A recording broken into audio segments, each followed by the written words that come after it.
السلام عليكم، اهلا وسهلا بالخوت. كنعتذر الصوت ديالي ما كيتسمعش مزيان.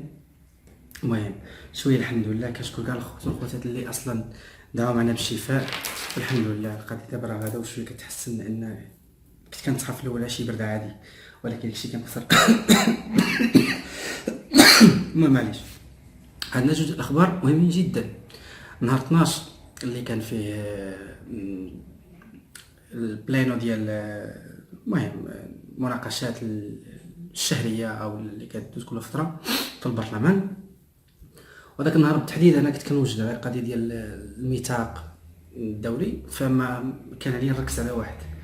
اصلا انا في شهر 6 كنت كنقول لكم راه ما كاينش الاوراق، لان المساله ماشي ضروري خص تكون انت نابغه او شي انسان فاهم باش تدرك ان الازمه هرست اسبانيا في واحد الوقت. دابا كاين الترميم، يعني كاين داك الديفيسيت يمكن ما بالاسباني معنى ديالها العطب او الخلل، كيتصلح شويه بشويه كيتجبر. هذاك الشيء يعني الا جينا نقولوا غادي يفتحوا القانون من الوراق بحال كنضحكوا على ريوسنا وكنوهموا الناس. هذه من ناحيه. ففي البرلمان كان حوارات ما بين بزاف النواب، ما بين الرئيس، ما بين كاسادو، وغادي نهضر ثاني اليوم على كاسادو ديال بيبي اللي واحد الانسان بالنسبه لي انا يعني جوج الوجه، كيقول كلام ومن بعد كيدير افعال اللي كتناقض مع الكلام ديالو. فكان يعني واحد داكشي كان مكهرب بزاف ما بين بعض البرلمانيين.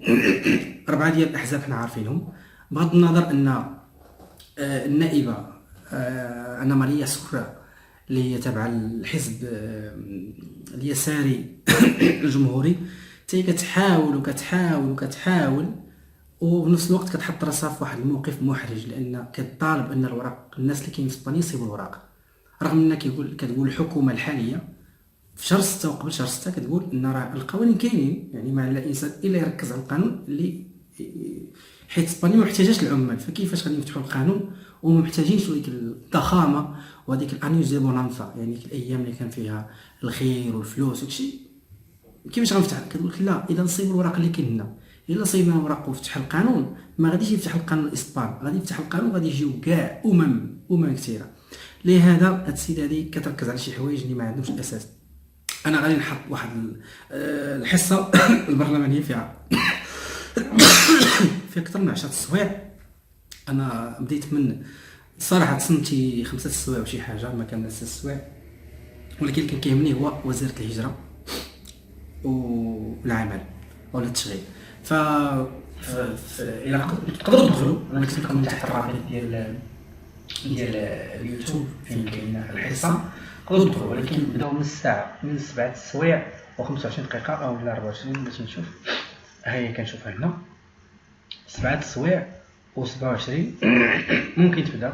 غادي يبدا النوبه ديال هاد السيده هذه اللي تابعه لبرشلونه، وغادي تطلق يعني الخطاب ديالها ان صيبوا الوراق صيبوا الوراق صيبوا الوراق، ان اللي كيستحق او اللي كيستغل هاد الناس هما دوك الشركات، كيفاش كطلبوا نتوما عام ديال الكونطرا والقانون اللي عنده الوراق كيخدم 3 شهور ما كيكملش معاه. هاد السيده هذه كتهضر على برشلونه ومن واحد كاتالونيا. انا ما فهمتش علاش هي كتهضر كتدخل اسبانيا كامله. الميريا فيها الناس كيقلبوا على الخدامه، ما كيكملش شي واحد مع النصرانيه عام ولا عامين، كتكمل 3 سنين كيعطيك كونطرا ديال عام اللي هو البري كونطراتو اوفيرت دي بلي يونانيو. تقدر تكمل تقدر ما تكملش. اصلا ما كاينش شي واحد كيخدم في الفلاحه مده عام، كلشي حنا عارفين ان كيخدموا 9 شهور، ان كتبقى ايام ديال الشهور ديال الصيف اللي ما كتكون فيها لا زراعه لا والو، ولكن كاين اللي يعني يحيد الربيع قد هادي يدير التيركو يصلح البلاستيك. فهاد السيده ما عرفتش علاش كتبقى كتناقض. اي غدا الكلمه.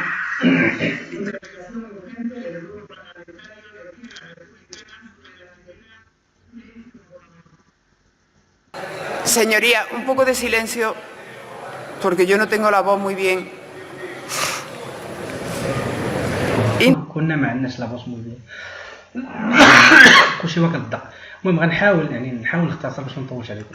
Interpelación urgente del Grupo Parlamentario de Esquerra Republicana sobre las medidas de integración de inmigrantes no regularizados residentes en el Estado español y sus familias.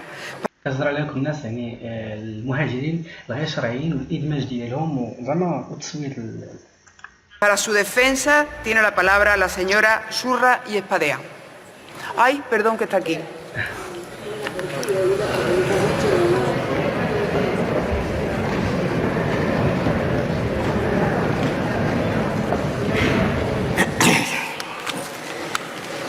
Gracias, señora presidenta, señora ministra. Las migraciones forman parte del devenir de la historia humana. Desde los mismos orígenes del hombre, grupos de población se han desplazado de un lugar a otro en busca de más alimentos, mejores tierras o un clima más benigno. Con frecuencia, los movimientos migratorios se han producido también como resultado de persecuciones y guerras. Hoy على أن الهجرة هي من نشأة الخليقة. الإنسان كيقلب على واقع أفضل، على حياة أفضل، كذا وكذا وكذا وكذا، ولكن مؤخرا الناس كيلقاو واحد يعني هجرة، ولكن ماشي باش يلقاو حياة أفضل، إنما لأنهم هربانين من السياسة أو من الحروب. خليكم معاه. La primera causa de la inmigración hacia Europa es el expolio permanente de recursos naturales que dejan en la miseria y ثاني دابا على الشعار الخطاب ديالها ان النهب ديال اوروبا الافريقيه ودوك الدول المساكن الفقيره هما اللي كيخليوهم يهاجروا، يعني كيمشيو. حاليا دابا ما كاين حتى شي دوله محتله، ما غير يعني الدول ديالنا حنايا كمغرب سميتو، فاحنا لا كنا كنعطيو رزقنا حيت كنعطيو حيت حنا باغيين نعطيوه، وحيت حنا ساكتين على الشعب ساكت عليه. معليش نقولوا ان كتجي واحد كيدخل لبلادي كيدير لي رزقي بزاف بلاد اللي ما كاينش. en la guerra a los países originarios de los inmigrantes por parte de los capitales europeos. Paradójicamente, los recursos naturales viajan en barcos de 5 estrellas, mientras que los inmigrantes, dueños originarios de los mismos, se tienen que desplazar en tristes pateras. كتقول لك هذوك الموارد الطبيعيه ديال الدول اللي هما نهبوها الاوروبيين كتمشي في باطوات ديال 5 نجوم، بينما ان المهاجرين اللي هما مساكن اصحاب ديك الموارد كيمشيو في باطيرات. Los flujos migratorios en el mundo actual son muy intensos y responden كتقول لك التدفقات في الهجره مؤخرا كبيره. los flujos معنى ديالها هي التدفقات. a dos causas fundamentales, económicas o políticas, y se dirigen hacia los países que necesitan mano de obra. Hay previsiones de la OIT que señalan que hasta por lo menos el año 2050 los países europeos necesitarán mano de obra inmigrante.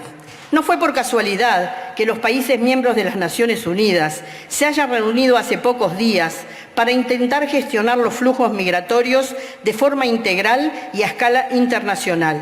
Tampoco fue casual que la mayoría de esos países, más de 150, hayan aprobado un pacto mundial para la migración, el primer acuerdo de este tipo, y celebro que España haya sido uno de ellos.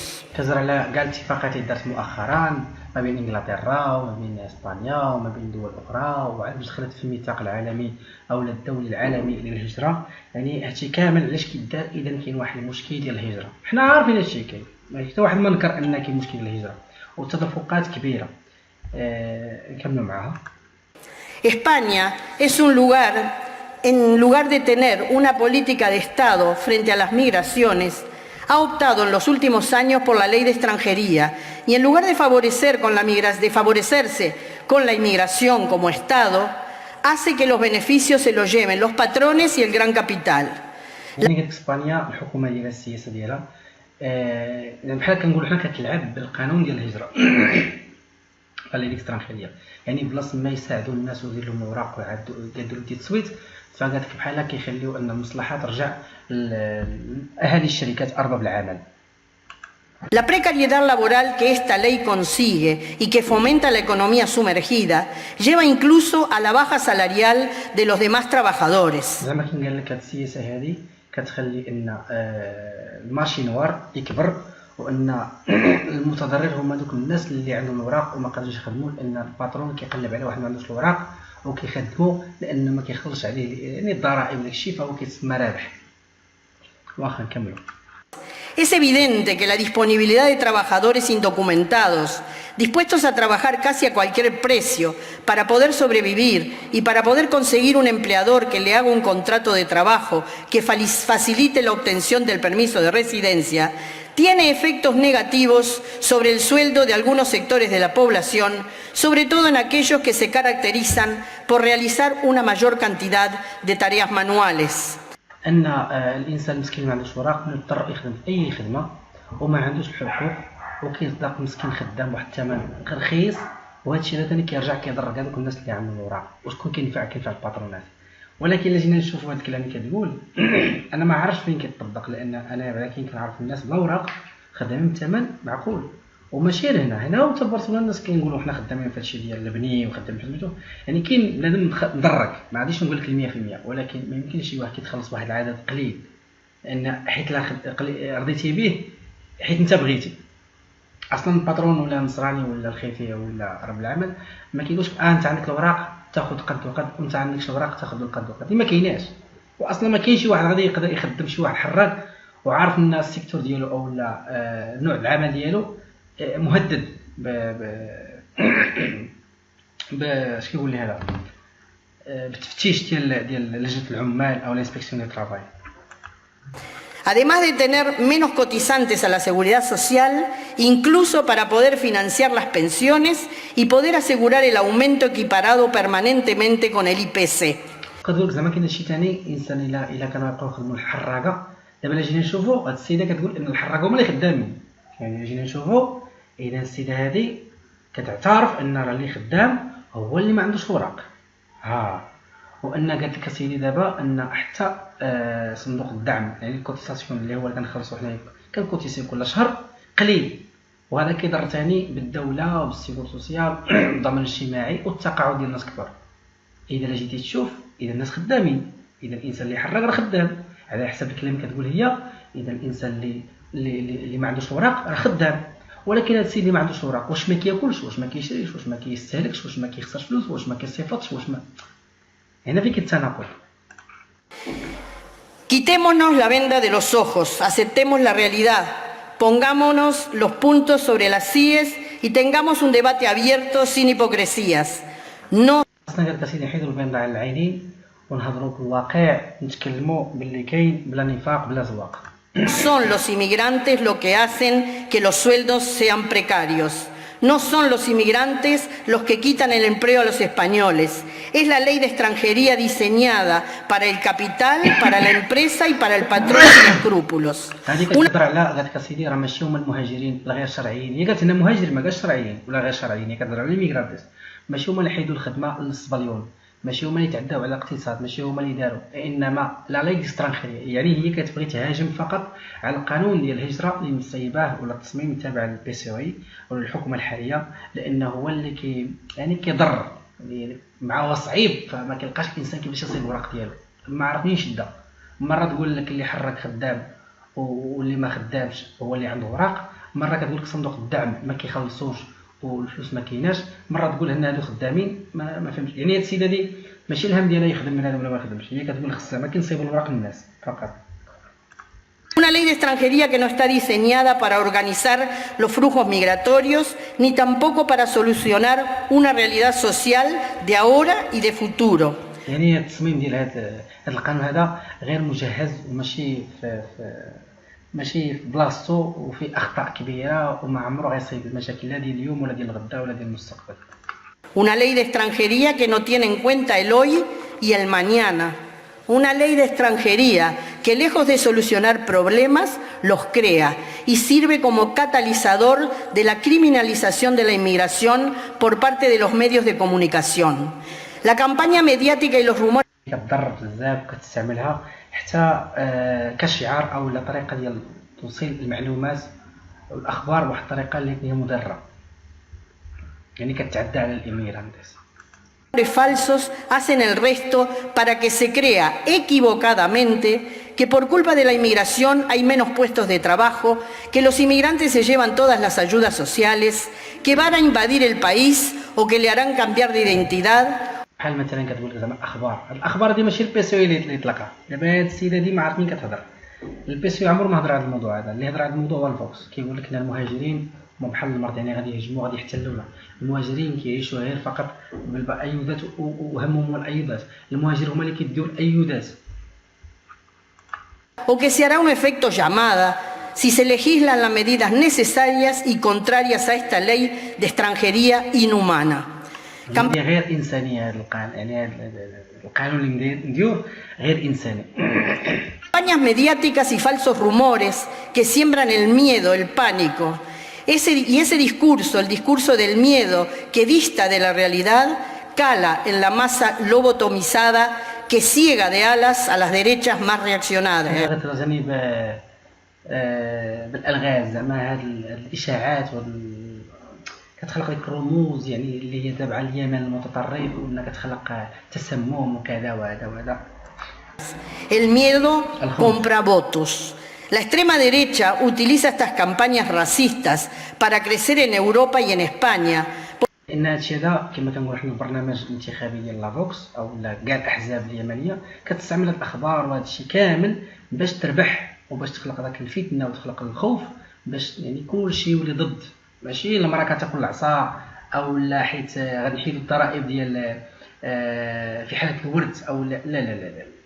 كل واحد اش كيخمم. الاندلس المنطقه ديال الميليه والنواحي ركزوش مع المراه، هما ركزوا على الهجره، قال غادي نقي.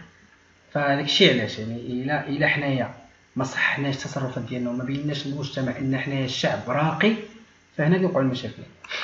Porque los demócratas no han sabido responder con la verdad frente al tema de la inmigración. الديمقراطيين ما عرفوش يجاوبوا لهاد الناس هادو بطريقه مزيانه. Porque los demócratas no han sabido gestionar los flujos migratorios. الديمقراطيين ما عرفوش كيفاش يمشيوا او يتعاملوا مع التدفقات ديال الهجره. Sin remilgos, sin ataduras, sin compasión, sin tener en cuenta que la inmigración no es un problema, sino una necesidad. يعني الهجرة ماشي مشكلة إنما هي احتياج. ولكن هادشي راه قالو بيدرو، قالتو السكرتاري ديال الحكومة ديال الهجرة سميت بابا هادي واحد النهار درت فيديو عليها هضرت عليه ماغدالينا فاليرو. يعني كاع النواب وكاع الاعضاء ديال الحزب ديال البيسوين قالوها، قال لك اودي ان الهجره هي احتياج ماشي مشكل، لا للخوف خصنا نحاربوا الخوف خصنا نحاربوا كذا. فهاد السيده مسكينه العقل ديالها هو هذا. Es más fácil instrumentar una campaña mediática presentando al inmigrante, al diferente, como causante de todos los males de la humanidad, para evitar buscar a los verdaderos culpables de los recortes, de la falta de trabajo, de la falta de viviendas, de la falta de ayudas sociales, etcétera, etcétera. Y así crear una opinión pública desfavorable al fenómeno de la inmigración y también hacia las propias personas migrantes.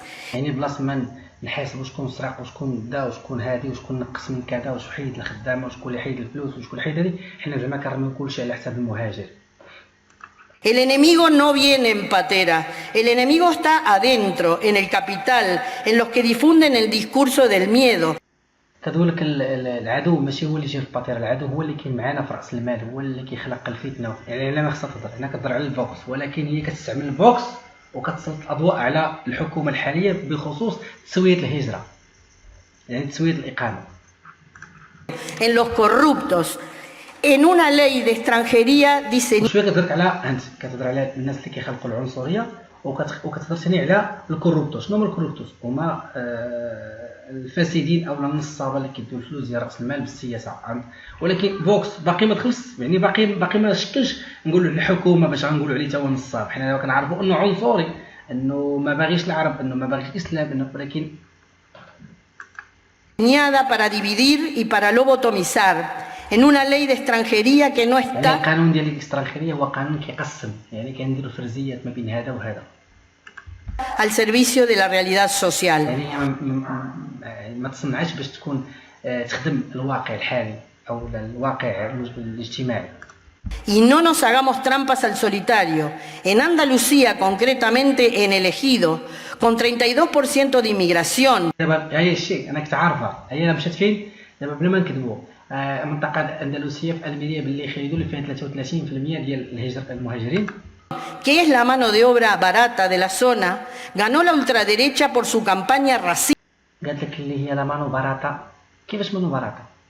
زعما شحال كيتخلصوا الناس هنايا؟ 10 اورو، 20 اورو، 25 اورو. كتظنوا ان الصباليون كيخلصوا واحد الثمن قليل في اللي خيدوا ومقارنه مع بلايص اخرين، وجاو وطلبوا الفوكس باش ينقيهم، يعني يحيد المهاجرين، يعني مش على المغاربه وكاع المهاجرين الافارقه. زعما كتظنوا هذا الكلام كتقول يعني مالو باراتا. No por hablar de Cataluña, porque de los problemas con Cataluña hablaban todos. يعني دابا ما قلت لك بلا ما نهضر على كاتالونيا، حيت عارف ان كاتالونيا عندها مشكل ديال الاستقلال، وان الحزب ديال البي سي او هو الحزب الوحيد اللي باقي شاد معاهم الهدنه وما مستعمل معاهم لا الارتيكل 155 اللي يقدر يحيد لهم الحق والسلطه، سحب منهم الحكومه اللي عندهم تما التشكيليه وتولي اسبانيا وحده، يعني باقي ما دارهاش. يعني جيتي تشوف راه السيده En el resto de Europa, la extrema derecha no habla de Cataluña, sino de la inmigración. دابا كتقول لك اوروبا كامله ما كتهضرش على كاتالونيا والاستقلال ديالها، لانها كتهضر على الهجره. Para ganar el voto de los desinformados. En Andalucía, el Partido Socialista le regaló el discurso sobre la inmigración a la ultraderecha racista. وان البي سي او زعما ربح الفوكس الحزب اليماني بالديسكورس والخطاب ديالو. Miedo al azote electoral de PP y Ciudadanos. Y ya vimos las consecuencias. En el Ejido quedaron en cuarto lugar. Pero hoy شفنا النتائج اللي هما ان بقاو هما الرابعين، يعني بقاو الرابع، لان البي سي او والبي بي بقاو هما تحت، حتى واحد زعما ما صوت عليهم. yo me voy a referir a la situación de la inmigración que ya está aquí desde hace mucho tiempo. Y يعني دابا عاد جات نتصل بالموضوع، هو ان دابا انا قلت لكم ما جيتش نهضر على، انا جيت نهضر على الهجره اللي كاينه دابا حاليا كيعاني من اسبانيا. que se va a quedar, porque no nos engañemos, ni se va a marchar, ni podemos dejarlo marchar. هما داك الهجره اللي ما نقدروش، ما غاديش يمشيو، ما نقدروش نمشيوهم. Por dignidad y por vergüenza no podemos echarles. لا من جهه الشرف ولا من جهه بالغونسه، يعني نحسموا بالعار من جهتهم، ما نقدروش نجريو عليهم. Tampoco podemos hacerlo porque necesitamos a los inmigrantes. وما نقدروش اصلا نجريو عليهم لان محتاجين المهاجرين. Hombres, mujeres y niños que ya forman parte de nuestra ciudadanía, pero que no han podido solucionar su situación administrativa, y esta dificultad imposibilita su completa inclusión laboral, educativa e incluso política. مثلا رجال ونساء واطفال يعني لقاو صعوبات في يومنا هذا في المجتمع، لان قالت لك بالقانون ديال دابا ما يقدروش يزيدوا لقدام، لا في النظام الدراسي ولا في النظام الاجتماعي ولا في النظام السياسي. No sigamos creando problemas, solucionémoslo. زعما نزيدوا قالك نبقاو نخلقوا مشاكل، خصنا نحلوا اللي كاين. Integremos, pensemos خصنا ندمجوهم، نفكروا en el futuro. Aceptemos de una vez y por todas que la inmigración no es un problema, es una necesidad. هاي نفس الكلام كتقولوا، خصنا نقولوا ان هي راه ماشي مشكله انما هي احتياج، وهذا الكلام هذا راه المهم معليش. Es una necesidad para más de 400.000 extranjeros que hoy se encuentran en España y que llevan años sin papeles. احتياج لان قالك كاين في اسبانيا اكثر من 400,000 مهاجر عايشين سنين في اسبانيا ومحتاجين الوراق، باقي ما صيبوش الوراق ديالهم. Hace mucho ya que dejaron de ser inmigrantes. Si nos atenemos a la etimología de la palabra, fueron, son y seguirán siendo inmigrantes. Pero, ¿cómo podemos llamar inmigrantes a quienes ya llevan años y años arraigados en España y pagando impuestos como ya lo hacen los que tienen papeles o los que son españoles? هنا كاين شويه التناقض، قالك زعما ما بقاوش هما مهاجرين ضاربين سنين في اسبانيا، يلا دابا كتهضر على 400,000 مهاجر بلا وراق، شويه ثاني كتقول لك لا هادو اللي كاين في اسبانيا سنين هما في اسبانيا، ولا جينا نقولوا كانوا ولا زالوا وسوف يفضلون مهاجرين. كيفاش غنسميو مهاجرين؟ هاد الناس هادو يعني ما بقاوش مهاجرين لانهم كيخلصوا الصندوق، لانه كيفاش كيخلصوا الصندوق؟ لانه كيخلصوا شنو الصندوق ديالاش؟ ياك ما عندوش وراق اش يخلصوا؟ España ha vuelto a registrar un máximo histórico de envejecimiento que en 2017 alcanza al 120%. Se contabilizan 120 mayores de 64 años por cada 100 menores de 16. على الطاسه ديال الافتقار كل حنا ديموغرافي، يعني الناس الكبار وكثر على داكشي ديال بحال كنقولوا حنا الولاده والوفيات. فهنا كتبين لنا زعما كاين في 2017 بين واحد الافتقار ديال عدد الساكنه.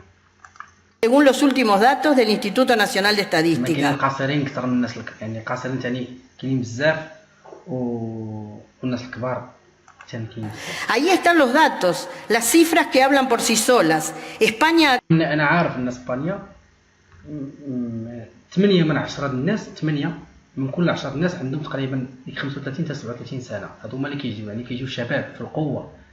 القاصرين مؤخرا كيجيو، حنا عارفينها، ولكن الشيوخ والنساء يعني الارملات، الشيوخ بعدا ما كيجيوش، كان راجل كان مراه، والارملات والمطلقات العدد كيجي تقريبا من طريق هولبا او المواسم، العقود الموسميه، وكيجيو كيهربوا. acaba de registrar انا ما عرفتش هاد المعلومات ملي كتجيبها. la cifra de nacimientos más baja desde 1941.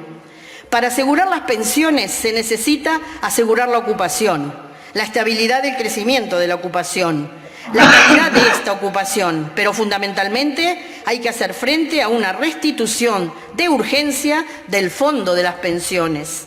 Solo a título de ejemplo y para beneficio de todos, lo que supondría una modificación temporal de un precepto de la normativa de extranjería. Las personas que pueden optar a una autorización de trabajo por vía excepcional de arraigo social tienen que acreditar 3 años de permanencia continuada en el padrón, un contrato laboral de 1 año y un informe que... هذه كذبت فيها، هاد السيده كذبت. هذا القانون ديال الرايكو ما كيطلبش 3 سنين ديال البادرون. هذه كذبت، هذه كذبت. كيطلب تكون يعني تبين لهم استمراريه، ماشي بادرون، استمراريه ديال 3 سنين في اسبانيا. والبادرون يحتاجوه اكثر في العام الاخر. كان عندك النهار العام الاول مزيان والعام الثاني مزيان، يعني كان متابع مزيان، ولكن ماشي ضروري هنا acredite arraigo. En Cataluña, en los últimos 3 años, de 2015 a 2017, por esta vía obtuvieron permiso de trabajo unas 20.000 personas, alrededor de 7.000 por año.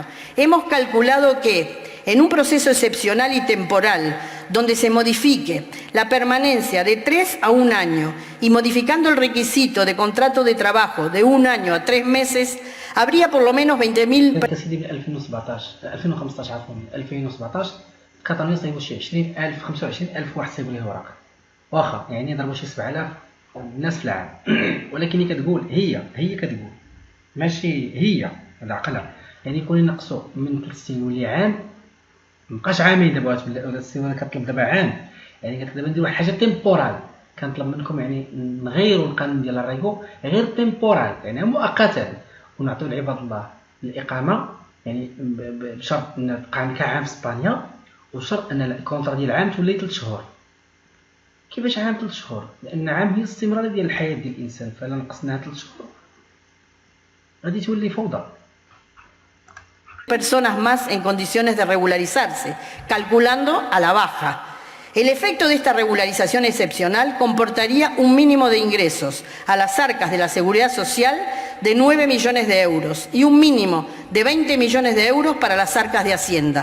اسيا كتهضر دابا ما كاين المدخول، الا درنا الطريقه هذه غادي ندخلوا تقريبا اكثر من 9 مليون في الصناديق ديال الضمان الاجتماعي ومساعدة الدعم ديال الدوله والقسامه وكذا وكذا. ولكن اللي السيده دي ما عارفاش ان كاينين شي وحدين كيتاجروا في الكونترات والعقود.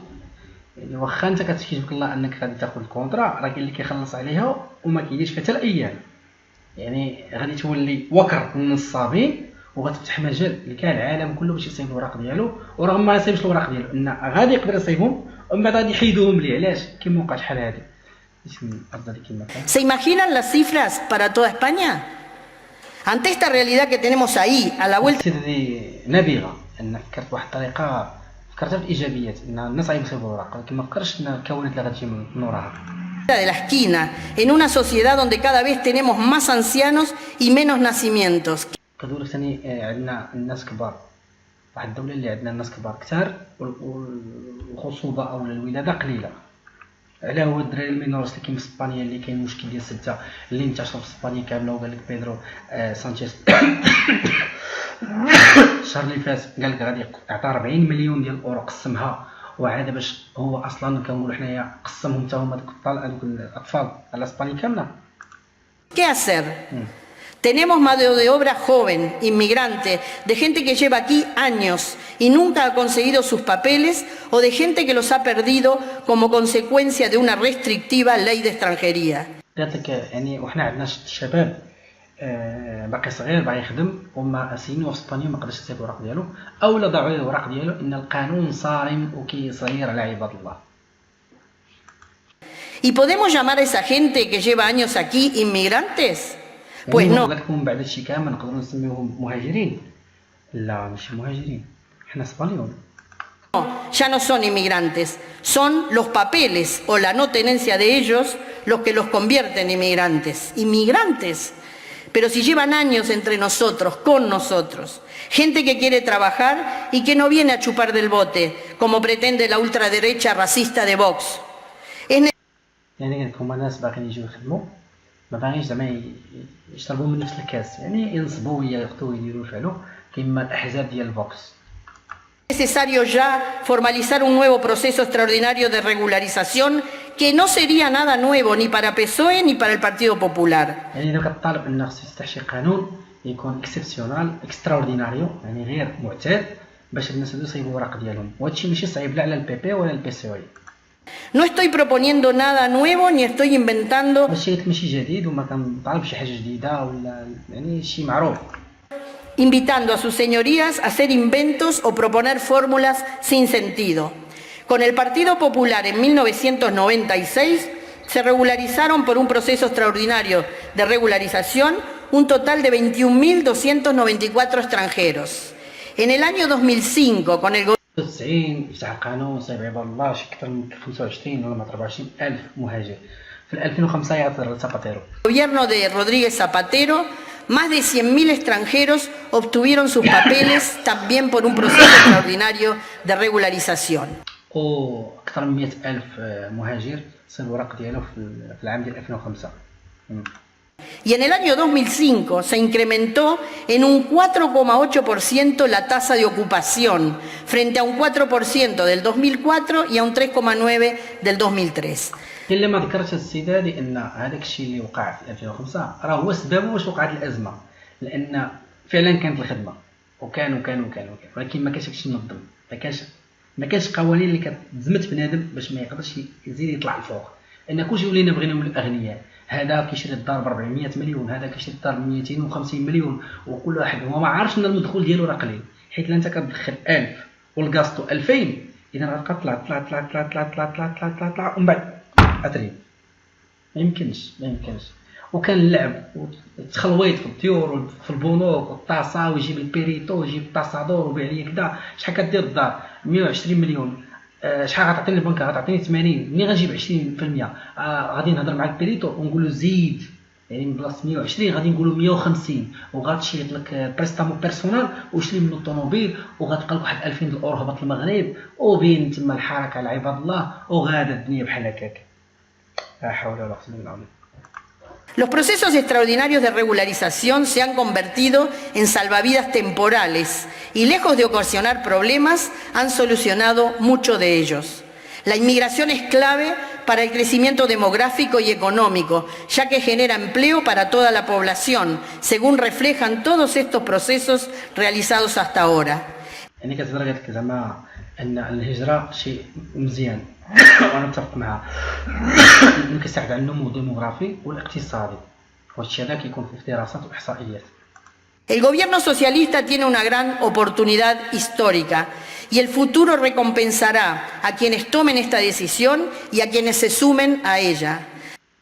يعني كتقول ان هذا القرار اللي اتخذوا الحزب ديال البسوي غادي يكون قرار تاريخي والعالم كله غيشكره. لا، العالم كله ما غيشكروش للاسف، لان الا كانوا الناس كارهين المهاجرين، ماشي كارهين المهاجرين انه ماشي النصارى كاره المهاجر، انما كيقول لك ولكن واخا مزيان الانسان يجي، هذا الشيء كلنا متفقين، ولكن كيقول لك فاش غيخدم؟ فين هي الخدمه كاين شي خدمه اللي الصبرين ما كيقبلهاش، ما كيقول لك انا ما نخدمهاش، كيخدم المهاجر.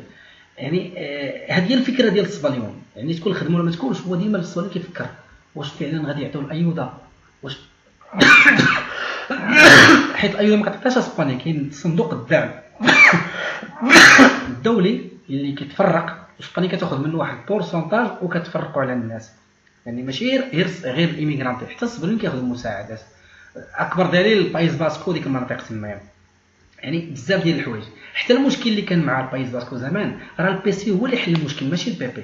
الهدنه اللي كاينه راه قبل كانت الارهاب كان اطار راس كان روينه كحله في البايس باسكو. دابا الحمد لله يعني كنا الى اعتزلوا وصافي استسلموا وبقات الهدنه ما بين الطرفين.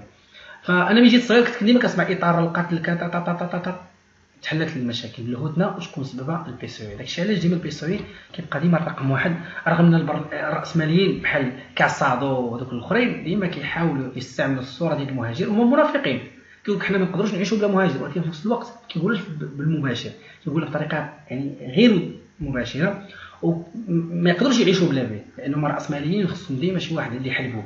وفي نفس الوقت يقول لك لا حنا ما نقدروش نعطيو رقم الناس كاملين لان خصهم يجيو يندمجوا. الاندماج اللي اصلا البي بي هو اللي قطع سد الكريفو سد الروبيني على الدعم اللي كنقول صندوق الدعم صندوق النقد الدولي. شكون سدوه على حساب المهاجرين. سدوا البي بي باش المهاجر ما يقدرش يستمتع بالفلوس ويقدر يقرا ويقدر يعني كانوا كيديروا كورس واد باش الانسان يتعلم ويقرا حيدوا. دابا كنظن نهار 10 في شهر 12 النهار هذا هاد السيمانه يفهموا فيها الاتفاق الدولي راه بيدرو قال لك غادي نفتح الفوندو مونيتاريو اللي هو صندوق النقد الدولي وغادي ندير برامج للادماج ديال المهاجرين في اسبانيا كامله. مزيان. الصحه كان راه قطع على عباد الله الا المنطقه ديال كاتالونيا كان ديما عطى الصحه. اندلسي كان عندنا لان اندلسي شكون كان حاكمها. حنا عارفين ان البي بي هو اللي كان حاكم اسبانيا كامله ولكن البي سي وي كان ثاني واحد الحزب اللي هو البي سي وي اللي حاكم وكان كيعطي كاع الكومونيداد ديال اندلسيا التغطيه الصحيه. كنتي خدام ولا ماشي خدام كنتي بوراق ولا بلا وراق. نكملوا مع السيدات. La propia secretaria de Estado que ustedes han vuelto a nombrar y que conoce muy bien el tema y que estuvo al frente de la última regularización sabe muy bien que es posible. Es decir, no hablo de experimentos ni propongo algo que no conozcan. Ella misma ha indicado en declaraciones que la política migratoria pasa también por recuperar y reforzar las políticas de integración que se aplicaron en el pasado para los que viven ya. كتهضر على الرومي هذيك السكرتيره ديال وزاره الهجره اللي نهار 11 شهر 7 قالت ان ما غتفتحش القانون. نهار 2 شهر 10 عطات المغرب وقالت ما غاديش نفتحوا القانون. ومؤخرا اللي في هذا النهار 12 شهر 12 الوزيره ماشي كاع السكرتيره اللي تاهي في شهر 11 ثاني قالت ما غتفتحش القانون. وفي هذا الشهر ثاني قالت ما غتفتحش القانون. وهذه تحيه من القلب لذوك الناس اللي فاتحين القنوات وكيضحكوا على المغاربه كيقول لكم راه غيفتح القانون لا غيفتح القانون. عييت ما نقول عباد الله راه ما كاينش القانون. تو واحد ما صدقني كانوا كيقولوا لي محسان كانوا كيقولوا لي انت ما كتبغيش الخير لخوتك. هذا الشيء هذا يعني سبحان الله لان ملي كيكون العقل او المنطق غايب فصعيب باش تقنع الناس. En España y ha anunciado la demanda para que vuelva a activar el Fondo por la Integración y la Acogida que permita a gobiernos autonómicos y ayuntamientos favorecer la convivencia, evitar el rechazo y acallar las voces que incitan al miedo.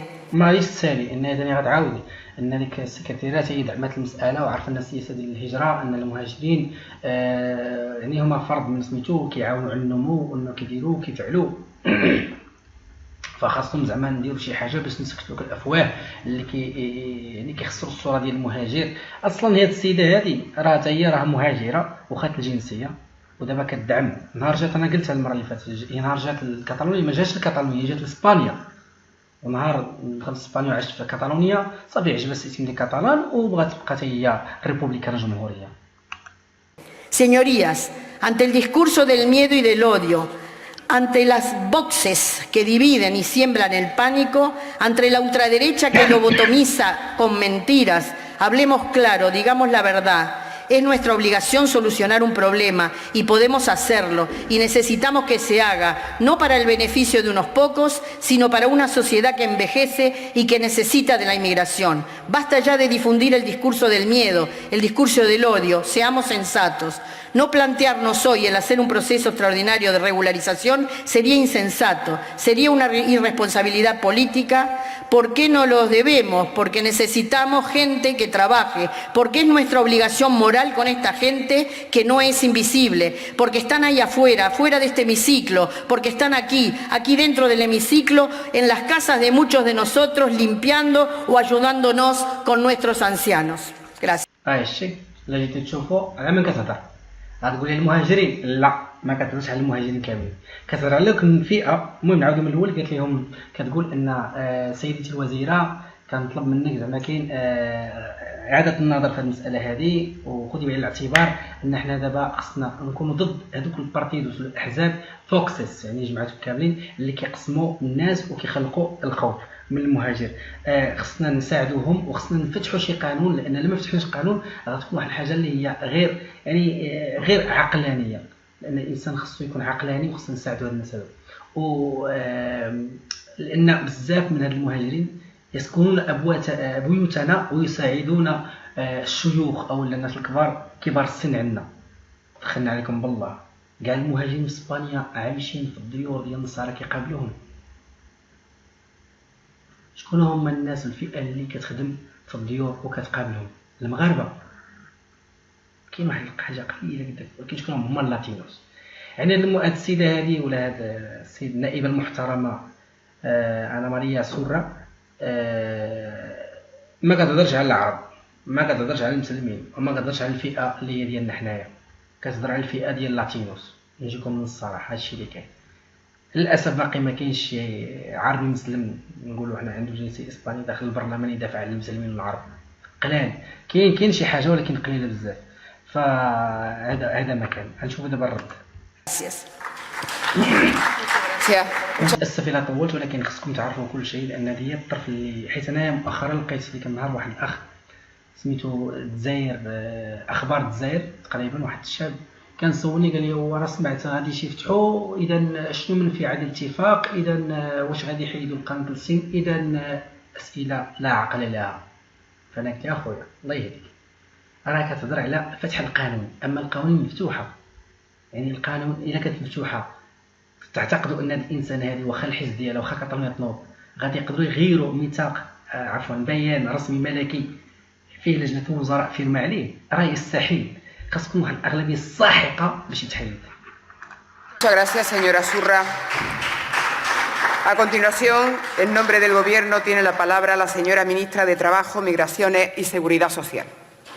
وزارة التشغيل والهجرة والضمان الاجتماعي. وراه كاين واحد الفيديو اخر ديال واحد الفطور جلسة ديال الفطور الصباح وعطات هي على الهجرة. ما بغيتش نديرو واحد الطويل شوية حتى هو. نكملوا مع السيدة دي نشوفوا واش غادي يقول. راه باقي مازال غادي كاين واحد الروند اخرى. شي تلاقاو من تلاقاو بيناتهم درت لها بحال هكا. لان ما كاينش واحد الكراهية بيناتهم ولا هذه. Muchas gracias, Presidenta. Muchas gracias por su intervención, señoría. Créame que comparto su interés por la integración de los inmigrantes en nuestro país. عارفة كتأكدي اني انا معاك في المسألة ديال الادماج، الفكرة ديال الادماج المهاجرين في الدولة ديالنا. La comparto yo y por supuesto todo mi gobierno encabezado por su presidente. انا ولا الرئيس ديالنا اللي مترأس الحزب ديالنا Pedro Sánchez. Este gobierno considera que no se trata tanto de integrar a la población inmigrante irregular, sino de conseguir que todas las personas que vengan a nuestro país lo hagan por vías legales y se integren plenamente. يعني قلت كان ماشي المهم عندنا الادماج ديالهم انما المهم ديالنا هو طريقه الوصول ديالهم بلادنا يعني يجيو بطريقه اللي هي منظمه امنه وشرعيه. Es decir, apostamos por una inmigración ordenada, segura y de carácter legal. Señoría, la inmigración es un fenómeno, como usted acaba de decir, inevitable y además necesario y positivo. إذا الهجرة شيء اللي احنا ما نقدروش يعني نوقفوه وما عارفينش متى يقدر يوقع يعني كيجيو الناس على غفلة وهو بوزيتيف وأصلا احتياجي ضروري منه.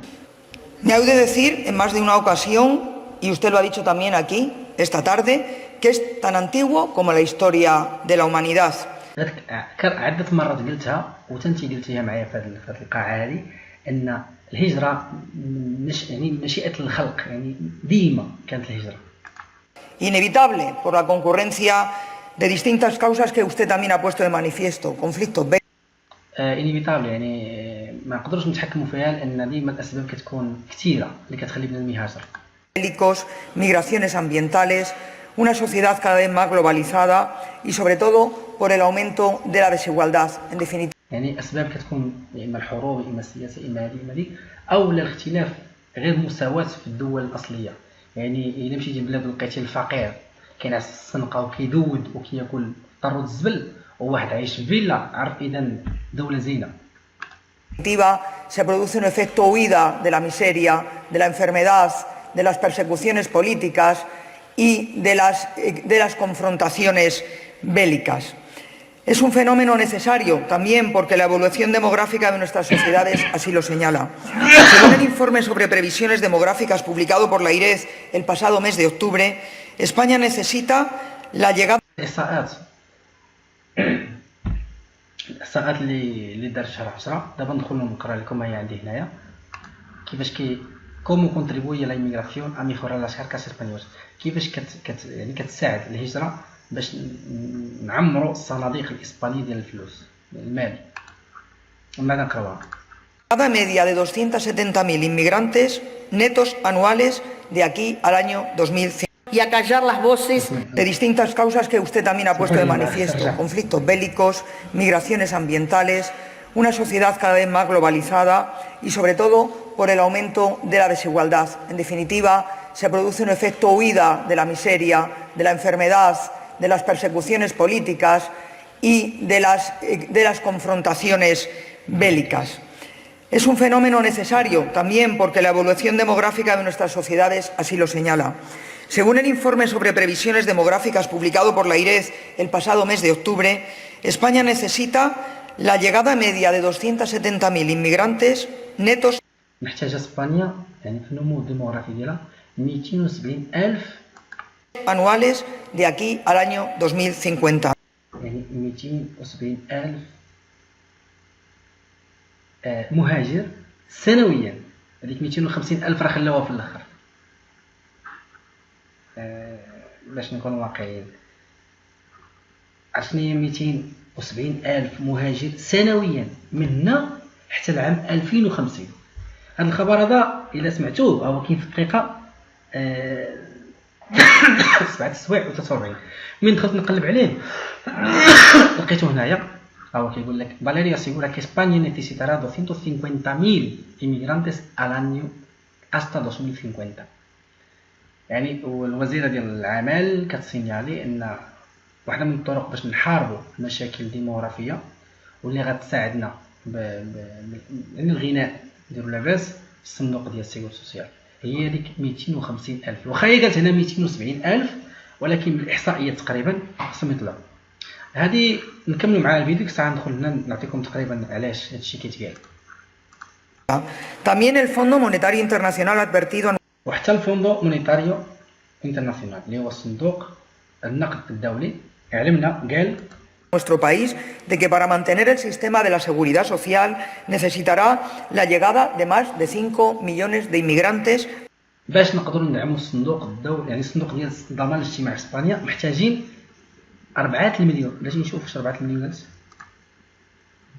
De distintas causas que usted también ha puesto de manifiesto: conflictos, la movilidad humana, los tiempos que corren. De distintas causas que usted también ha puesto de manifiesto: conflictos bélicos, migraciones ambientales, una sociedad cada vez más globalizada y sobre todo por el aumento de la desigualdad. En definitiva, se produce un efecto huida de la miseria, de la enfermedad. La seguridad social necesitará la llegada de más de 5 millones de inmigrantes اكثر من 5 المليون ديال المهاجرين محتاجه اسبانيا hasta el año 2050. 2000 الى سنه 2050.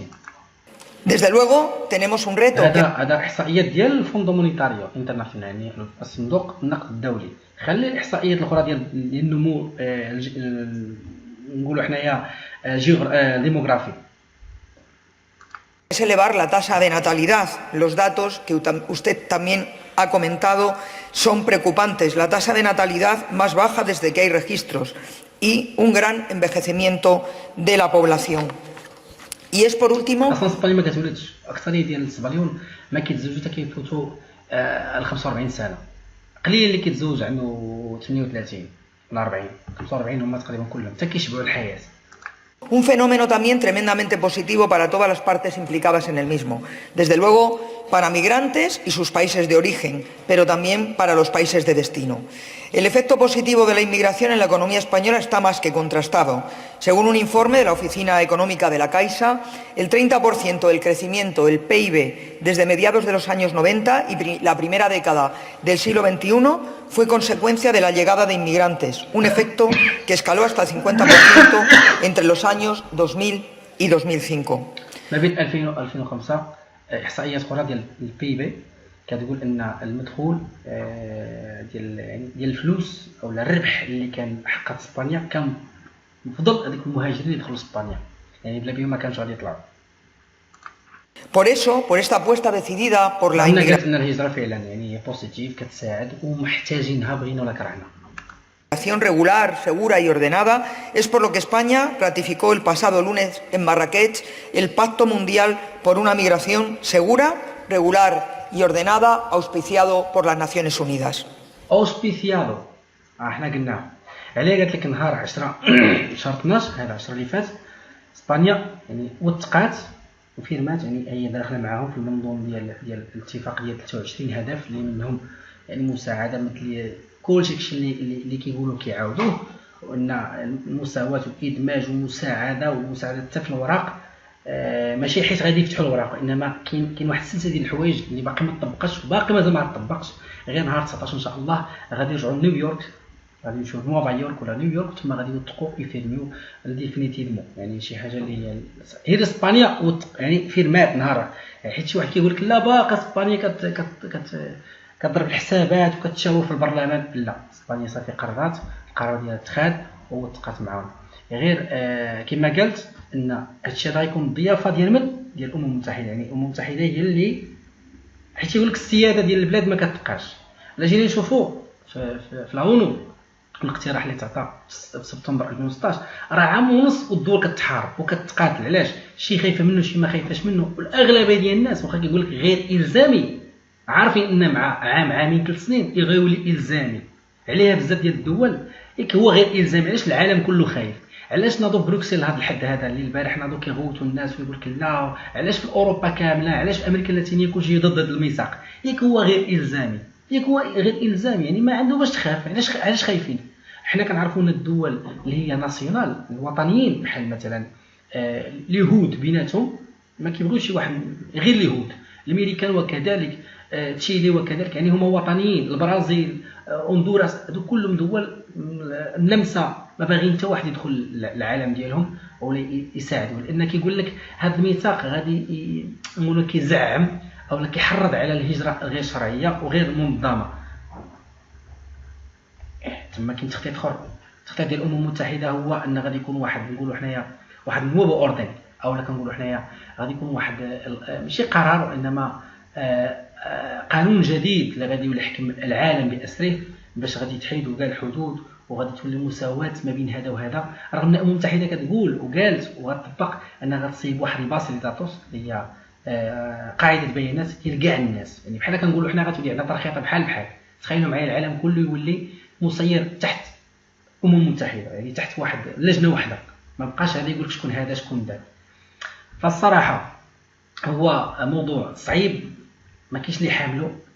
كاين كيقول لك ودي صعيب يطبق ما يطبقش، المهم يطبق ولا ما يطبقش. المهم كانت اول خطوه اللي هي ميسره والحمد لله اليوم هذا غدا. كاين بعض الدول اللي رحبات بحال اسبانيا رحبات بيه وكتقول غادي دير كل شيء وغتطبق، وكاين دول اخرى رحبات وما رحباش انها خايفه، ولكن كتقدم ديك الغموض.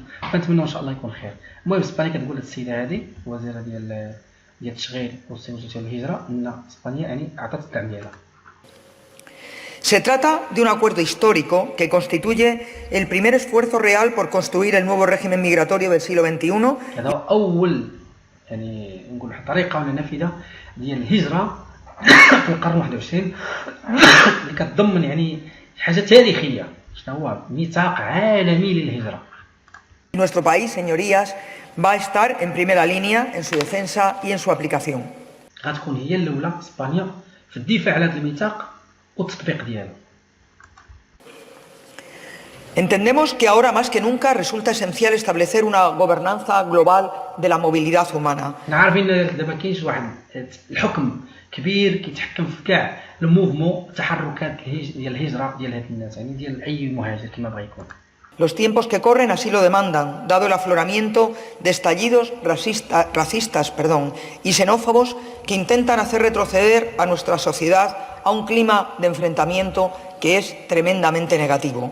كاينين قالك شي بعض المصادر اللي هي عنصريه كتبغي تخلق الفتنه وتقسم وتخلق باش يعني تكهرب الجو ما بين هاد الناس هادو يعني باش نخليو ديما نبعدوهم. بالعكس ان المواطن خصو يعرف ان اسبانيا بلا هجره اصلا اسبانيا هي دوله الهجره هذه هي الدوله ديال الهجره. Y esa apuesta por la inmigración legal también lleva a mi ministerio a trabajar en el desarrollo de proyectos piloto y en la mejora sustancial de proyectos ya existentes.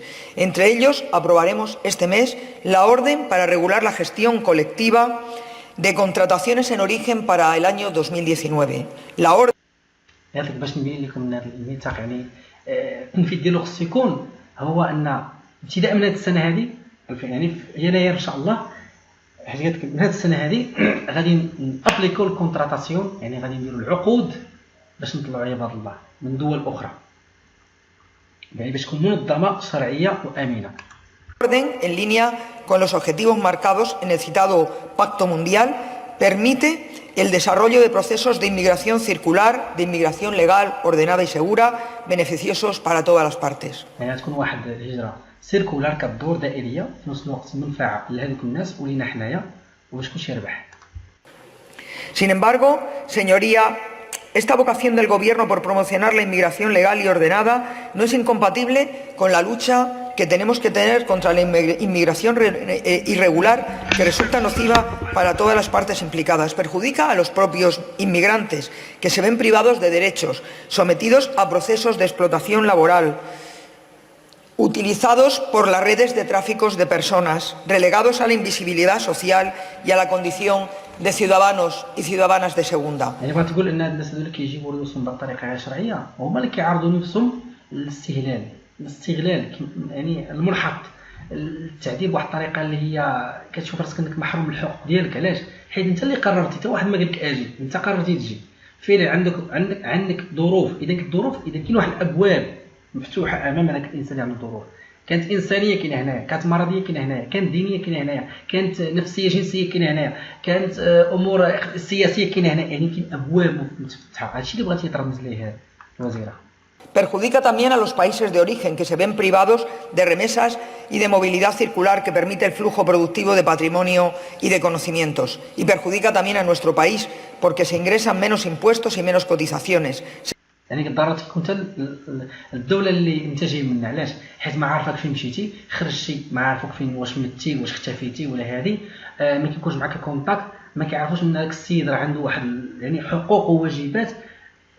الفلوس اللي كتصيفط يعني الدوله اللي جيتي تشوف راه خاسره معك ولكن ملي كتكون دوله اللي ما كتعترفش بالحق ديال المواطن فالانسان في الاخر كيقول لك انا ما عندي ما ندير بها. وحتى اسبانيا يعني حتى في القضيه ديال الاقتصاد ملي كاين انسان كيكون خدام بالاوراق فما كيساعدش الصندوق ديال الدعم ولكن كاين حوايج اخرى كيساعد فيها.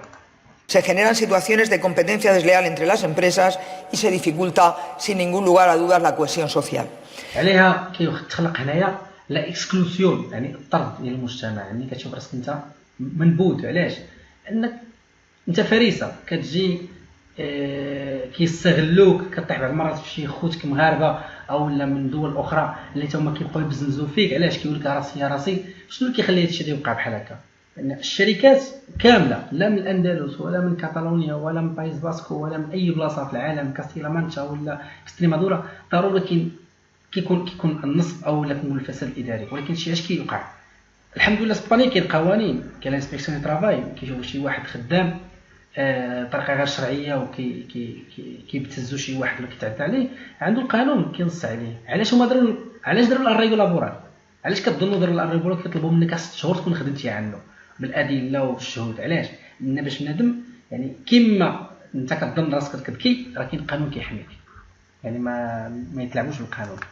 Por todo ello, señorías, no podemos aceptar como norma la inmigración de carácter irregular.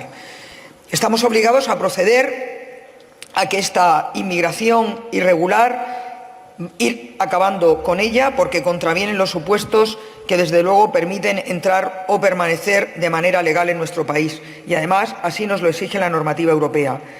القرارات الدوليه والاوروبيه يعني الا انت غتفتح القانون هاد الناس هادو بحال انت اصلا كتزيد تزعم ان اجيو من اي بلاصه كنتو باش نفتح لكم القانون. لكن لا، خصنا نحاربوا هذا الشيء هذا. يعني عندهم هي دابا من بعد تقولها، يعني كاينين واحد الابواب ديال القانون مفتوحه قدامكم، ولكن ما يمكنش ان حنايا يعني نقبلوا حيت كاين 400,000 مهاجر بلا اوراق غنصيبوا الوراق. ديما كانوا كيقولوا ان الحاله اللي دابا كدوز اسبانيا ماشي ديال ساباتيرو. Sin embargo, sobre estos procesos de expulsión que a veces se producen, todos ellos dolorosos, سمعتوا قالوا a veces se producen، كتكون بعض الحالات الطرد. a veces se producen casos de expulsión a veces، يعني بعض المرات كتوقع ان انت كيتلاقى معك البوليس كيشدوك كيبسموك، الا تلاقاو معك المره الثانيه بعض المرات كاع ما يقدروا، المهم يقدروا يتلاقاو معك المره الثانيه ما يديروا معك والو، ما تعرف، ولكن كل واحد وزهرو. فانت كيقول لك ابيثيس، يعني ما كاينش عاد سميتها غيشدوك يصيفطوك وداك التخربيق اللي كانوا كيقولوا شحال هادي ان كاينه حمله وغيشدوا الناس. quiero dejar muy claro que toda expulsión, toda devolución se ha de realizar cumpliendo estrictamente la legislación vigente. Esto es, de forma individualizada y con garantía de asistencia jurídica y, en su caso, con intérprete para atender a la persona afectada en ese momento. يعني اي حاله طرد كتكون انديفيدواليزادا، فرديه ماشي جماعيه، وكتكون ثاني سيدي بطريقه شرعيه وتابعه للمنظومه الدوليه والاوروبيه مع الحقوق ديالو، ما تنهكش ويجيبوا لي مازال المترجم والمحامي باش يدافع عليه. وسمعوا اللي كيقول لك حمله. Quiero dejar también muy claro que todo inmigrante que resida entre nosotros, con independencia de su situación administrativa, es titular de una serie de derechos que este Gobierno se compromete a respetar escrupulosamente. دوك المهاجرين الغير شرعيين اللي عايشين معنا سنين هنايا عندهم واحد الميزه ديال القوانين تحت باش تخدموا وتساعدوا. Así nos lo exige nuestro Tribunal Constitucional, entre otras, en su sentencia. المحكمه العليا هي اللي كتقرر شي حوايج الحق ديال اي مواطن على حسب الدستور وعلى حسب شحال هي الحوايج القوانين الدوليه والاسبانيه كتحث على اسبانيا ان تعطي الحقوق للمهاجر بالوراق ولا بالاوراق. 236/2007 de 7 de noviembre, referente en materia migratoria. En esta sentencia, el Alto Tribunal señala que los extranjeros son titulares de todos los derechos que la Constitución no reserva expresamente y en exclusiva a los españoles, así como de todo derecho cuya titularidad pueda serles otorgada a partir de la Declaración Universal de los Derechos Humanos. يعني بعد القرار الدولي ديال حقوق الانسان، او لا حنا نقولوا القرار ماشي الدولي انما نقولوا القرار الكوني لحقوق الانسان، الانسان ماشي البوراق ولا بالاوراق، ان اسبانيا كتحث في الدستور ديالها ان اي مهاجر ايا كان بغض النظر على الظروف ديالو الاقتصاديه او القانونيه او الاداريه فهو عنده الحق، يعني بحالو بحال الناس، ماشي اسبانيول وكلشي سواسيه. Se trata, pues, de derechos reconocidos y pertenecientes a las personas en cuanto tales, con independencia tanto de su nacionalidad como de su situación administrativa. يعني بغض النظر على جنسيته او الحاله القانونيه ديالو او الاداريه ديالو. Entre otros, y de manera paradigmática, las personas inmigrantes en situación irregular gozan de la titularidad de derechos claves en su proceso de integración y también en la configuración de nuestro estado del bienestar, como son el derecho a la educación y el derecho a la sanidad. كما قلنا ديما الحق عندنا اللي معروفين الدراسه او التعليم والحق في العنايه الطبيه. En este sentido, quiero recordarle uno de los primeros compromisos asumidos por el presidente Pedro Sánchez en su intervención en la moción de censura del pasado 31 de mayo, compromiso al que se dio cumplimiento el pasado mes de julio, es la restauración del acceso universal al Sistema Nacional de Salud, quebrado por el Gobierno del Partido Popular al retirar la tarjeta sanitaria a los inmigrantes irregulares.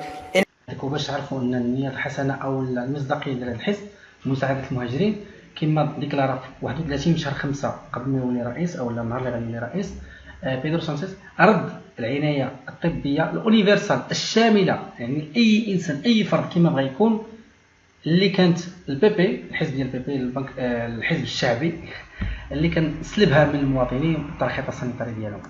en lo que constituyó una medida radicalmente injusta e indigna, negativa كانت غير عادلة وغير إنسانية. para las personas inmigrantes y también para la salud pública. لا من جهة المهاجر ولا من الصحة العمومية. Es una de las medidas adoptadas por este gobierno, créame, de la que me siento personalmente y especialmente más orgullosa porque demuestra una voluntad clara a la hora de proteger los derechos de las personas inmigrantes. Al respecto, permítanme que acuda a nuestro refranero. No solo hay que predicar, sino también dar trigo.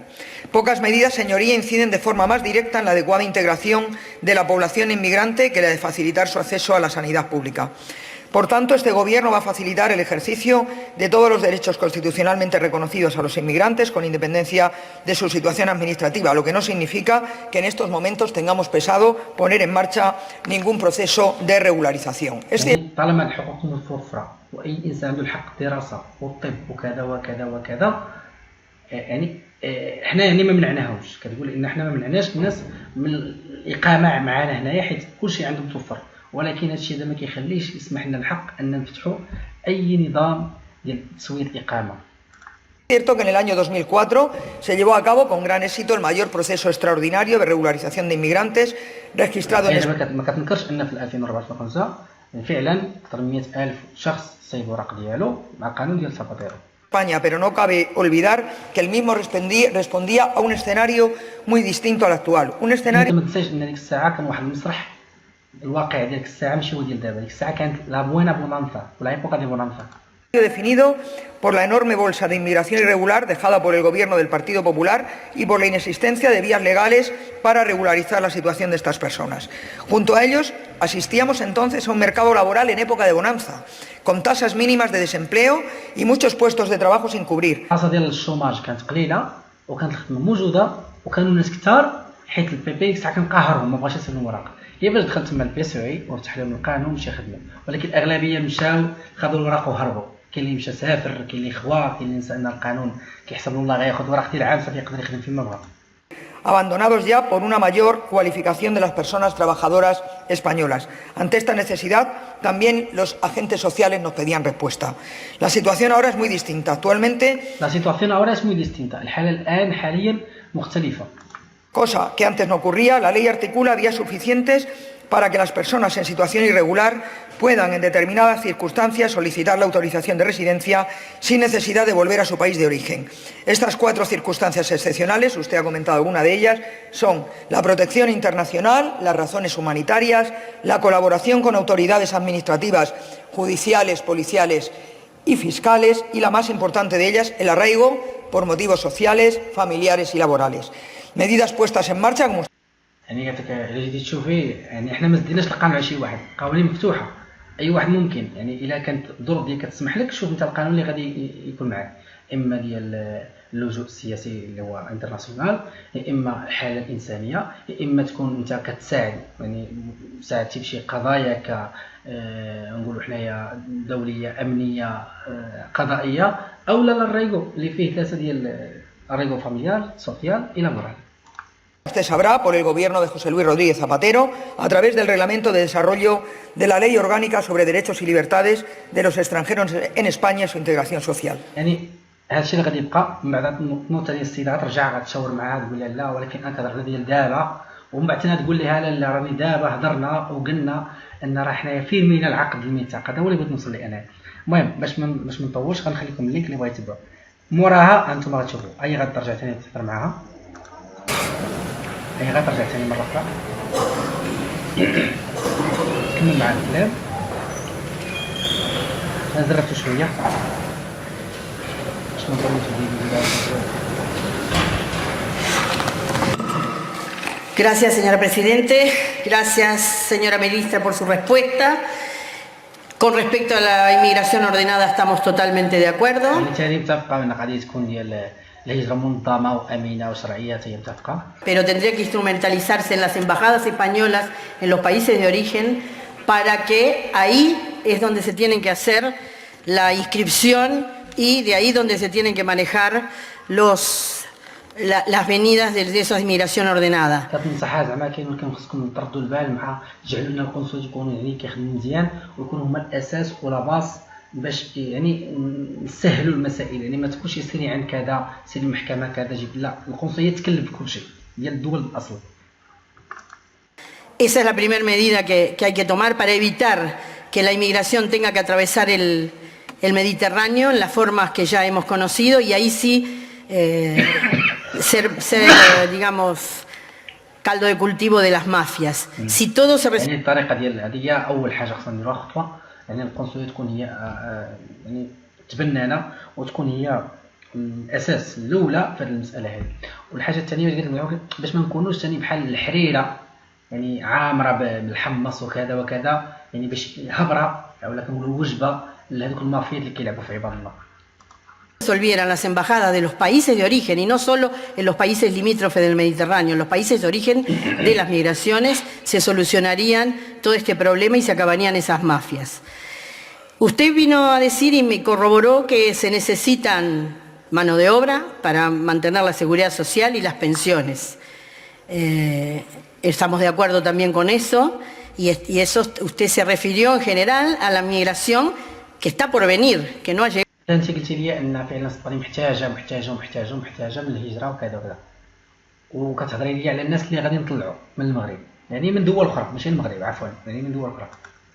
Yo le hablé de la inmigración que ya está aquí. انا كنهضرك على الهجره اللي كاينه هنا، المهاجرين اللي كاينين هنا.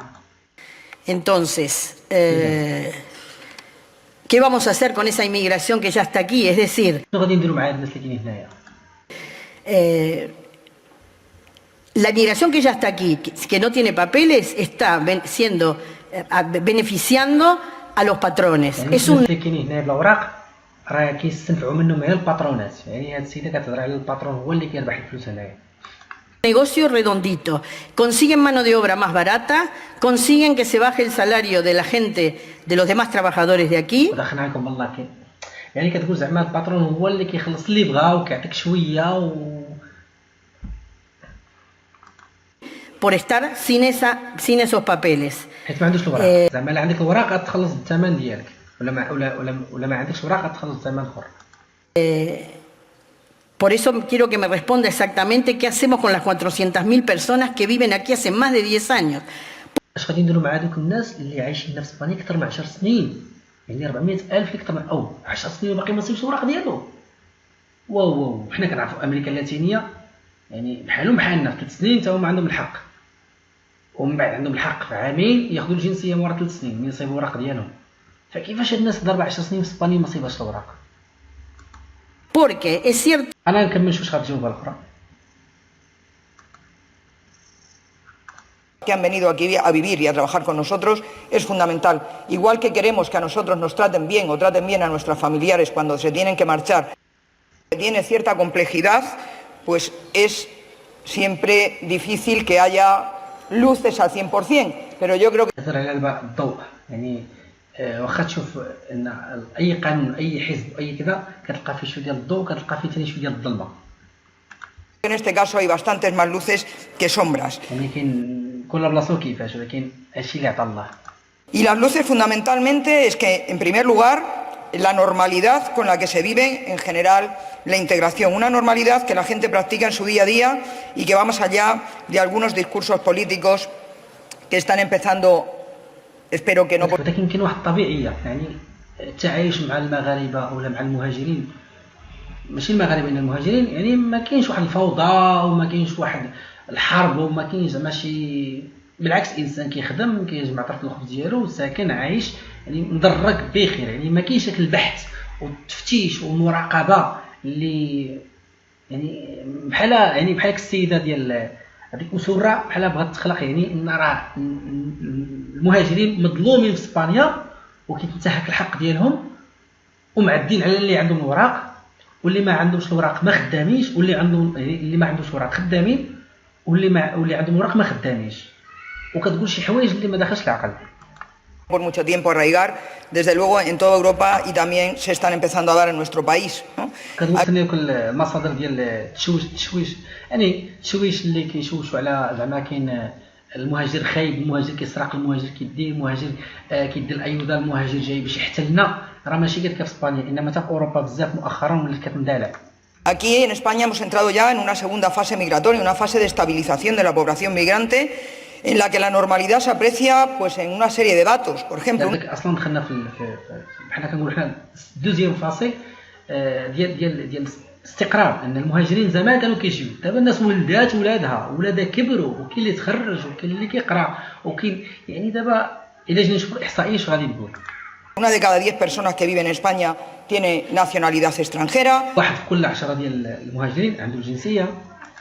Entre 2002 y 2017, más de 1,5 millones de personas de nacionalidad extranjera han obtenido la nacionalidad española. ما بين 2002 حتى 2017 تقريبا عدد كبير ديال الناس واخدين جنسيه.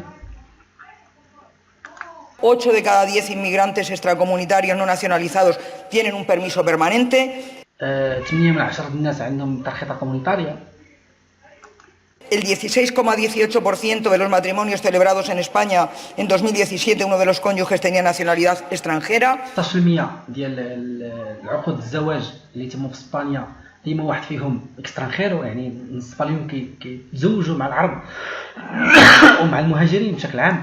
En definitiva, hay muchos datos que apuntan a que está habiendo una integración razonable. يعني الا جينا نشوفوا هذه الاحصائيات كنلقاو ان كاين واحد الادماج كبير ديال الهجره المهاجرين. En segundo lugar, y esto es muy importante, esta normalidad se ha conseguido, se ha alcanzado sin conflictos sociales, que sí que estamos viendo conflictos en otros países de nuestro entorno. وزيدون قالك اسبانيا ما عندهاش التعنيف ولا شي مشكل مع المهاجرين اللي كاين مع دول اخرى مجاوره. Nuestro país puede presumir de haber logrado la incorporación a su sociedad de una oleada migratoria de singular intensidad y volumen. اسبانيا اول وحده اللي حققت شي حوايج استقبال المهاجرين اللي زعما ما دارهاش شي دوله اخرى. En un periodo muy corto de tiempo, sin dar lugar a movimientos xenófobos. Por eso, زيدون هذا العدد كبير يعني ما خلقش واحد العنصريه كبيره ويعني واخا استقبلوهم. algunos brotes que está habiendo en estos momentos. رغم ان كاين واحد البراعم كتخرج دابا اللي كتحاول تخلق العنصريه والتخويف والتشتيت والتقسيم ما بين المواطنين الاسبان باش الناس تنوض.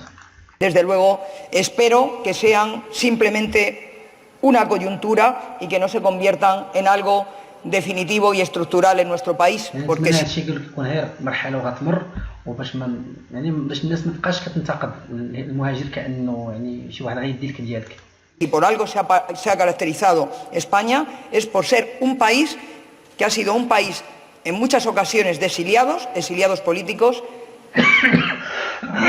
اسبانيا قالت كيعلم الدول اللي هي كتاسس من دوله ديال بزاف ديال اللاجئين o exiliados económicos. سياسيين او اقتصاديين.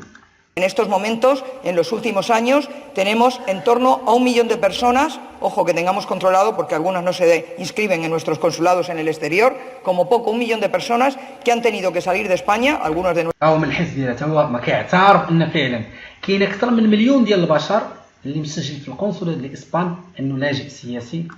nuestros hijos e hijas, por ejemplo, para buscarse la vida fuera porque aquí no encontraban trabajo. Por lo tanto, que en este país apostemos por una integración de las personas que han venido aquí a vivir y a trabajar con nosotros es fundamental. Igual que queremos que a nosotros nos traten bien o traten bien a nuestros familiares cuando se tienen que marchar fuera, debemos tratar adecuada y correctamente a las personas que vienen con nosotros. يعني كتقول ان احنا كنا خصنا يعني نشجعوا ونوقفوا مع الدعم ديال المهاجر في بلادنا، رغم قالت كيما حنا كنبغيو شي واحد يعاملنا مزيان في بلادنا بلاد شي واحد اخر، حتى حنا خصنا نعاملوا الناس هذو بلادنا مزيان.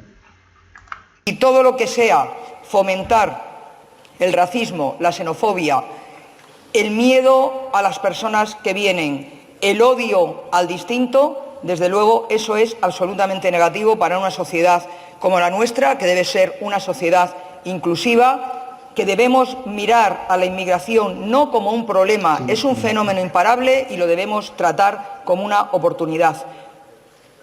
خصنا نعاملوا الهجرة ك شيء ماشي سلبي، يعني غير سلبي، انما هو ماشي مشكل ولا غير سلبي، هو فعلا هو فرصة لينا كتهضر على اسبان زعما كاين باش ندخلوا نساعدوا دوك الناس وننميو الاقتصاد ديالنا وليهم حتى هما فرصة للطرفين.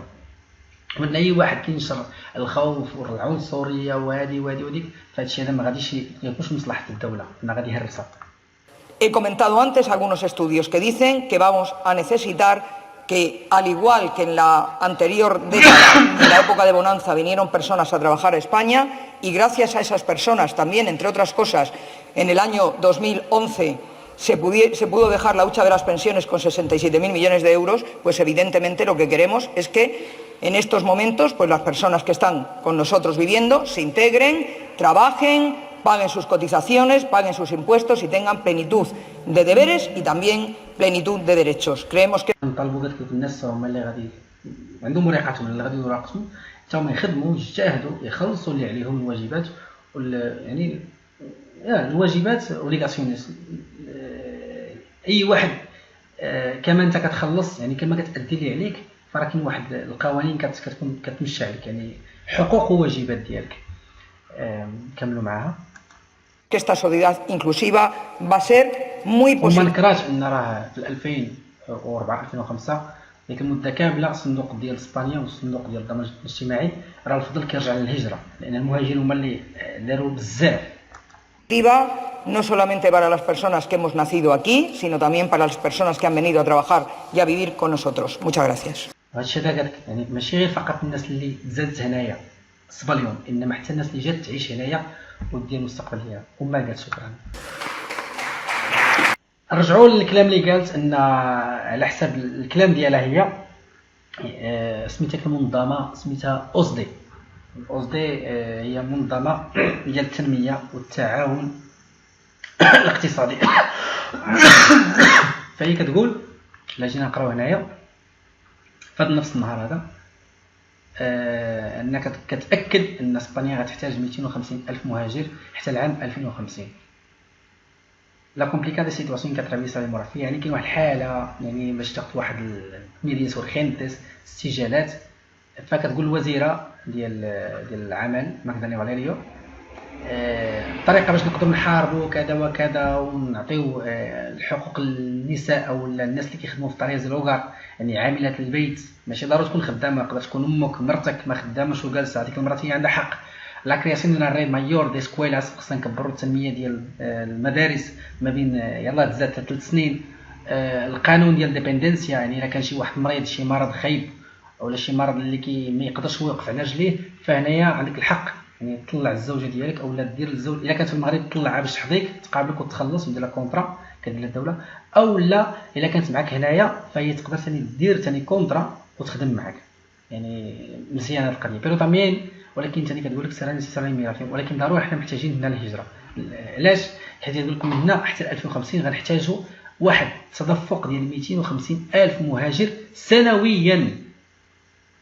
تاكد الوزيره باساندو سين ستوديوس شافت هذه المنظمات الاوروبيه ديال اف ام اي هو فوندو مونيتاريو انترناسيونال اللي هو صندوق النقد الدولي الى اوسدي هي لا اورغانيزاسيون دي كوبيراسيون دي ديسارولو ايكونوميكو هي هذه اللي عاودت لكم عليها.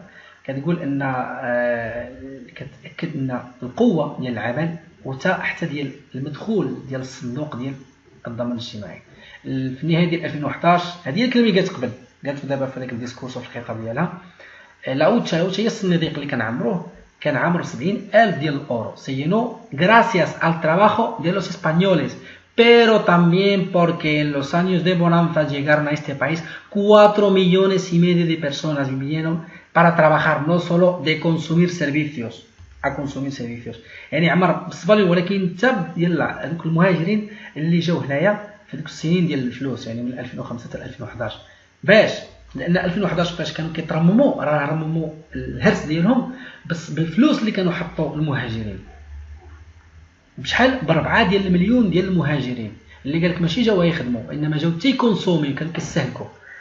فاليريو عطات يعني الديكلاراسيون ديالها في واحد المداخلات في واحد الخرناضه اللي كانت دارت على حساب الهجره بالذكرى ديال 40 سنه على حساب الدستور في البالاسيو في القصر ديال اكسبوزيسيون دي كونغريسو ديال كالاترافا ان اوفيدو.